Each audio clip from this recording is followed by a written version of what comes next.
যে এই বাংলাদেশ হবে বৈষম্যহীন বাংলাদেশ এবং সত্যিকার অর্থে যারা গণহত্যার সাথে জড়িত ছিল, যারা এই প্যাসিবাদ সরকারের সহযোগী ছিল এবং এই সরকারকে স্বৈরাচার সরকার হিসেবে প্রতিষ্ঠিত করেছে, প্রত্যেকটা ব্যক্তি এবং সংগঠনকে আমরা 5 তারিখে নিষিদ্ধ ঘোষণা করেছি। আমরা যখন 5 তারিখে বিজয় অর্জন করেছি তখন সবাই পালিয়ে গিয়েছিল, কিন্তু তারপরে আমরা দেখেছি এই ইন্টেরিয়র গভর্নমেন্ট যখন সঠিক পদক্ষেপ নিতে পারে নাই, তারপরে এক এক করে তারা আবার মাথা ছাড়া দিয়ে উঠছে। সেই স্বৈরাচারের দোসররা আবার মিছিল মিটিং করা শুরু করছে। এই জাতীয় পার্টি থেকে শুরু করে 14 দল আমরা নিষিদ্ধ চেয়েছি। আমরা বলেছি আমাদের স্পষ্ট বার্তা যে দেখুন, বাংলাদেশে আমরা মুক্তিযুদ্ধ দেখি নাই, কিন্তু এই তরুণ প্রজন্ম কিভাবে জবরদল একটা পাথর, অর্থাৎ 15 বছরে পরপর 3টা জাতীয় নির্বাচন করেছে বিনা ভোটে। বাংলাদেশের মানুষের ভোটাধিকারের কোনো মতামত নেওয়া হয় নাই এবং বাংলাদেশের মানুষের সাথে গরু ছাগলের মতো আচরণ করেছে, অর্থাৎ বাংলাদেশে শুধুমাত্র একটি দল, একটি ব্যক্তি শাসন করেছে। শেখ হাসিনা যা বলেছে গত 15 বছরে বাংলাদেশে তাই হয়েছে। এবং সে কার পুতুল সরকার হয়েছে? পার্শ্ববর্তী রাষ্ট্র ভারতের পুতুল সরকার ছিল বাংলাদেশে গত 15 বছর। বাংলাদেশের সীমান্ত অরক্ষিত ছিল, বাংলাদেশের স্বাধীনতার সার্বভৌমত্ব অরক্ষিত ছিল। বাংলাদেশের এমন কোন দেশপ্রেমিক শক্তি নেই, এমন কোন সংগঠন নেই, ব্যক্তি নেই যার উপরে ভারত এবং শেখ হাসিনা যৌথভাবে আক্রমণ করে নাই। আপনারা দেখেছেন বাংলাদেশে প্রায় 80% লোক মুসলমান, সেখানে আলেমদেরকে কিভাবে গুম করা হয়েছে, খুন করা হয়েছে। আমরা যদি বলি বিডিআর বিদ্রোহ, এই বিডিআর হত্যাকাণ্ডকে পরিকল্পিতভাবে ক্ষমতার মসনদে টিকে রাখার জন্য শুধুমাত্র ভারতের ইন্ধনে বাংলাদেশে একটা বিডিআর হত্যাযজ্ঞ করা হয়েছিল। তখন আমরা বুঝেছি বাংলাদেশ সেনাবাহিনীকে পঙ্গু করে দেওয়া হয়েছিল, বাংলাদেশের বিডিআরকে বিতর্কিত করা হয়েছিল। তারপরে আমরা দেখেছি শাপলা চত্বরে সেই গণহত্যা। আপনারা যদি জুলাই আগস্টকে আমরা বাদই দিলাম, এটা তো আমাদের চোখের সামনে হয়েছে যা হওয়ার, এই তো 9 মাস আগে। তার আগে যে অপরাধ ছিল সেই অপরাধে আওয়ামী লীগ, 14 দল এবং জাতীয় পার্টি বাংলাদেশে রাজনীতি করার নৈতিক অধিকার হারিয়েছে।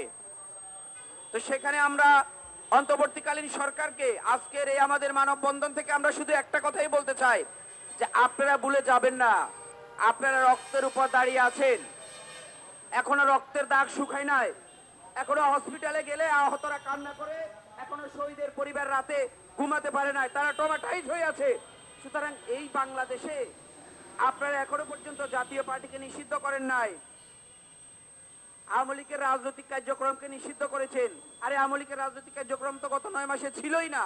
আপনারা দল হিসাবে গণহত্যাকারী ঘোষণা করেন, সন্ত্রাসী সংগঠন ঘোষণা করেন, সেই সন্ত্রাস বিরোধী আইনে তাদের নিবন্ধন বাতিল করেন।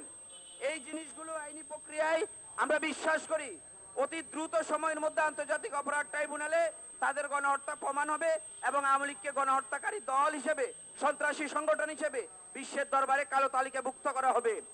আপনারা দেখেছেন ভাগ্যের কি নির্মম পরিহাস, যেখানে যুদ্ধ অপরাধীর নামে প্রহসন করা হয়েছে, শাহবাগে গণজাগরণ মঞ্চ করা হয়েছিল জামাত শিবিরের রাজনীতি এবং বিএনপির রাজনীতি নিষিদ্ধ ঘোষণা করার জন্য, কিন্তু আজকে সেই শাহবাগে তাদের কবর রচিত হয়েছিল, তাদেরকে বাংলার জনগণ না না বলেছিল। তো এই জায়গায় আমরা দেখেছি অন্তর্বর্তীকালীন সরকারের একটা বড় ব্যর্থতা। বাংলাদেশে 2 বারের সাবেক রাষ্ট্রপতি এবং এই স্বৈরাচারী খুনি হাসিনার একদম মদত পৃষ্ঠ তার সহযোগী সেই আব্দুল হামিদ, তিনি পালিয়ে গিয়েছিল। তিনি কিভাবে পালিয়ে যায়? তাহলে হয় সরকারের ইন্ধনে পালিয়েছে, অথবা বাংলাদেশের বিভিন্ন সংস্থা, বাংলাদেশ এয়ারপোর্ট থেকে শুরু করে গোয়েন্দা সংস্থাগুলো, বাংলাদেশ পুলিশ, বাংলাদেশ র্যাব, এগুলো সরকারের নিয়ন্ত্রণে নাই। আমাদের অপশন 2টা, হয় সরকারের নিয়ন্ত্রণে রাষ্ট্র চলে না, অথবা সরকারের ইন্ধনে পালিয়েছে। এই দুটোর একটা যদি সত্য হয় তাহলে আমরা কোনটাকে ধরে নেব সেটা সরকারের পক্ষ থেকে বলতে হবে। শুধু একটা মাত্র ঘটনা, 9 মাস বাংলাদেশে পালিয়েছিল, গ্রেফতার করতে পারেন নাই, কিন্তু তাকে পালিয়ে যেতে আপনারা সুযোগ করে দিয়েছিলেন। অথবা বাংলাদেশের বর্তমানে প্রচলিত যেই রাষ্ট্র ব্যবস্থা, রাষ্ট্র কাঠামো, সেটা আপনাদের নিয়ন্ত্রণে নাই। রিয়েলিটি মেনে নেন, বাস্তবতা স্বীকার করুন। আপনাদের যে ব্যর্থতার দায় নিয়ে আসিফ নজরুল সাহেব এবং ছাত্র উপদেষ্টারা আপনারা কি করেছেন 9 মাসে? আপনারা পদত্যাগ করুন, অন্যথায় আমরা রাজপথে নামতে বাধ্য হব। কারণ এদেশের গণতন্ত্র, মানুষের ভোটাধিকার, মানবিক অধিকার যেই সরকারই এসেছে যেই কথা বলে, কেউ গণতন্ত্রের কথা বলে স্বৈরাচার কায়েম করেছে, জনগণের ভোটের প্রহসন করেছে, কেউ জুলাই আগস্ট বিক্রি করে রক্তের উপর দাঁড়িয়ে নির্বাচনকে দূরে ঠেলে দিচ্ছে। কিন্তু আমরা ভুলে যাব না, এদেশ স্বাধীন হয়েছে ভোটাধিকারের ভিত্তিতে। সুতরাং এদেশে গণতান্ত্রিক সরকার, জনগণের সরকার যখন প্রতিষ্ঠিত হবে, তখনই হচ্ছে আপনার বাংলাদেশের গণতন্ত্র প্রতিষ্ঠিত হবে। সুতরাং গণতন্ত্র প্রতিষ্ঠার স্বার্থে আপনাকে অবাধ, সুষ্ঠু, নিরপেক্ষ নির্বাচনের দিকে হাঁটতে হবে এবং সত্যিকার অর্থে প্রহসন বাদ দিতে হবে।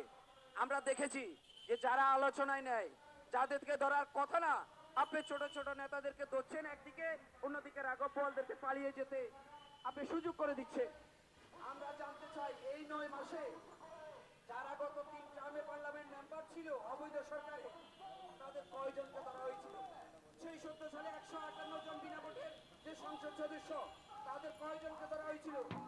এই আন্দোলনে 300 আসনে যে এমপিরা ছিল, তাদের কয়জনকে ধরা হয়েছিল? আমরা যদি মোটা দাগে আপনাদেরকে বলি, তাহলে আপনারা ভুলে যাবেন না যে আমরা এখনো রাজপথ ছাড়ি নাই।